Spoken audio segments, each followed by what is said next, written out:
Njoya also demonstrated immense expertise in political science and African agency, in spite of colonialism, through his unique role as a marginal Seeking, transitioning the Bamoun from polemological politics to diplomatic politics.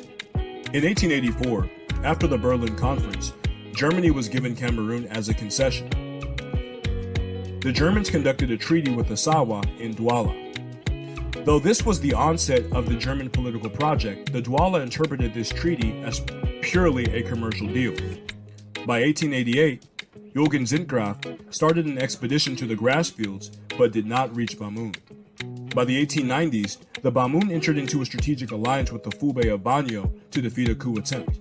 The ancestral links between the Lamido of Banyo constitute a long history of political and economic commercial ties and pleasantry alliances. Jacques Molly documents the alliances of Avaso, Manjaralabi, and Hulari Sanankuya existing in this region of western Cameroon. Once the Lamido of Banyo helped Njoya defeat Mbekam's coup, the Bamoun began importing Hausa textiles, built a mosque in Fumban, and embraced a syncretic form of Islam. By 1902, the Germans had stationed in Bamanda, but did not yet control Bamoun. Their relationship from this point onward was strictly commercial and did not include German control.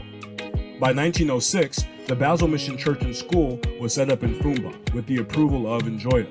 Relations were good. The Bamoun remained independent, and Njoya did not adhere to the administrative protocols of the Germans that prohibited military mobilization and engagement.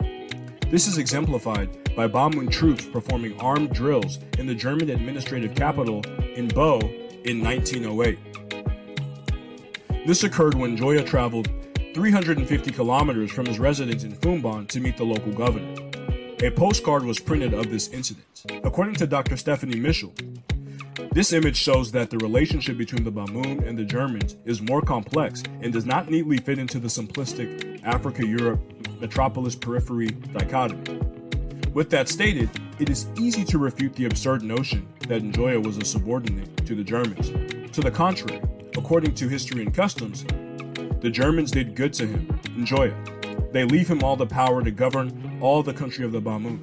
As long as he governed the country, there was no disorder either among the whites or among the Bamoun. As we could see, the maintenance of Bamoun political autonomy and independence was a quintessential element of the dealings between Njoya and the Germans. On the 1908 postcard, Njoya poses with uniforms made with Hausa embroidery and cowrie snell designs incorporated. He also wore chains of leopard teeth that were typically reserved for the Mvun. Njoya wore the white fabric, sabers, boots, and headgears reserved for the elite European officers in the German military. The belt, headgear, and group pose in open nature also serve to indicate Bamoun autonomy. Njoya wanted to send a message to the German people and the Kaiser himself that he was entering into a diplomatic relationship as an equal and not a subordinate. He did this by using poses, symbols, and styles that he had come to know in the contact zone and that he had applied to his Bamoun regalia.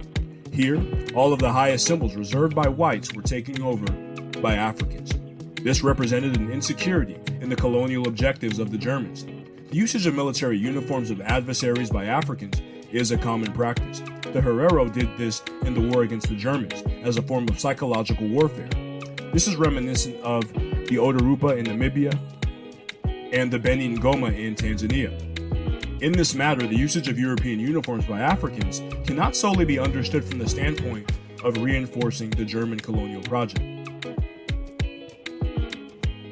Though Germans were at the center of Njoya's diplomatic and political efforts from 1904 to 1909, before and after, he oriented himself towards the Fulbe and Islam. Njoya abandoned the German style abruptly in 1909 due to some disappointing political results of engagement with them. By 1912, the Bamoun turned away from the Germans and aligned themselves with the Fulbe. One false repeated claim by those who traffic in imperialist propaganda is a notion that King Njoya betrayed the nationalist revolt of Douala's Rudolf Mangabell in favor of the Germans. German legal scholar Christian Bomerius has refuted this narrative through an analysis of the legal proceedings of Mangabell's trial. Wilhelm Solf and Hermann Röhm concocted a story about Mangabell planning an uprising against the Kaiser to prevent the forced expropriation of Sawa land.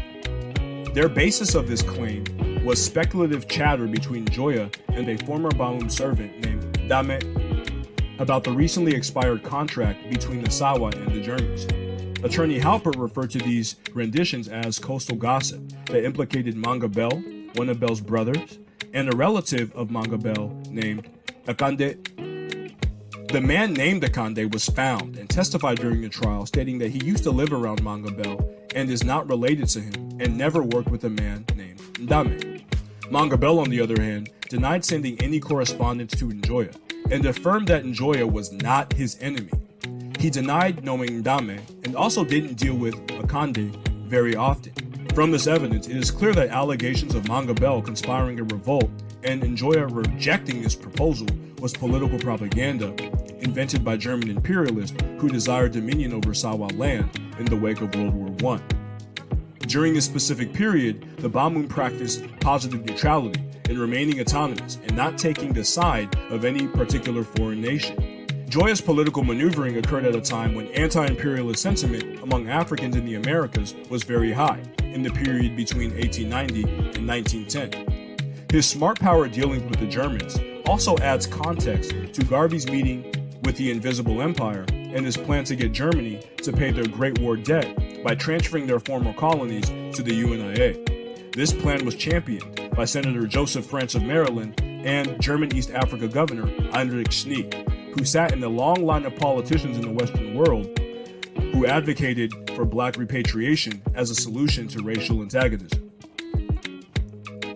When UNIA operative John Smith set up a chapter of the organization in Douala, Cameroon in 1923 under the guidance of Garvey, this established a quintessential piece of an international allegiance among African people against imperialism. Njoya's role as a marginal Seeking facilitated this power-building project by providing a blueprint to connect Africans throughout the diaspora to their ancestral homeland via technological innovation and civilizational development. His resistance against France set shockwaves in the region and later blossomed into the Congo-Wara War as well as the UPC Revolution, typified by the Bangumvan Paul Bernard Camayu's usage of Njoya's auxiliary governance model to gather intelligence and galvanize African revolutionaries against European imperialism.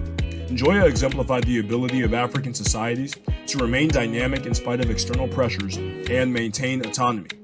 His advancements in a multitude of fields, from linguistics to geopolitics, prove that the African universe has the innate capacity to produce and apply distinct scientific methods to the strategic modernization of our political economies. His legacy in African-centered historiography institutionalized the relationship between classical and contemporary Africa and amplify our legitimate memory. In the words of the great Dr. Joseph Kizerbo, Njoya brought the palette of the African spirit to the level of a genius. By acting on Njoya's command and taking hold of our own destiny as African people, we will be able to build a transformative reality and accomplish what we will.